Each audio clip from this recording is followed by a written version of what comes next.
Question number 7 में a student performed the experiment to measure the speed of sound in air using resonance air column method. Two resonance in the air column were obtained by lowering the water level. ठीक है.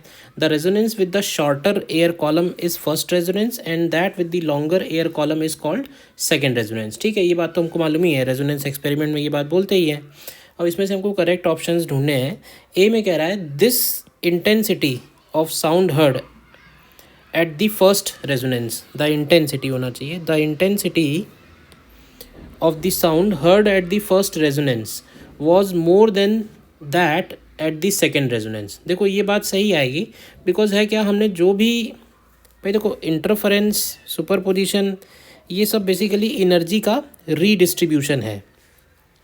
तो इसको आप ऐसे समझो कि अगर हम दोनों केस बना लेते हैं.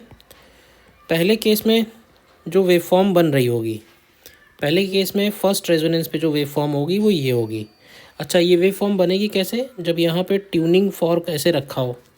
ठीक. सेकंड केस में हम ऐसे बोल सकते हैं कि उसमें वेवफॉर्म बढ़ जाएगी, और सेकंड केस में जो वेवफॉर्म बनेगी वो कुछ इस तरह से आएगी. ये सेकंड रेजोनेंस बनेगा. अब ये मानते हुए कि दोनों सिचुएशन में हमने जो ट्यूनिंग फॉर्क से एनर्जी दी है वो दोनों सिचुएशन में सेम एनर्जी दी है. अब ऐसे देखो, फर्स्ट केस में जो एनर्जी है वो इतने कॉलम में डिस्ट्रीब्यूटेड है, और सेकंड केस में जो एनर्जी है वो ज़्यादा कॉलम में डिस्ट्रीब्यूटेड है. तो obviously energy per unit volume या इंटेंसिटी की वैल्यू डेफिनेटली डिक्रीज़ हो जाएगी. तो ये बात सही लिखी हुई है, तो ऑप्शन ए हमारा करेक्ट हो जाएगा. फिर कह रहा है the prongs of the tuning fork were kept in horizontal plane above the tube. नहीं, तो ऐसा नहीं होगा. प्रॉन्ग्स जो है वो वर्टिकल प्लेन में होते हैं. ये क्वेश्चन पहले भी एक बार आ चुका है.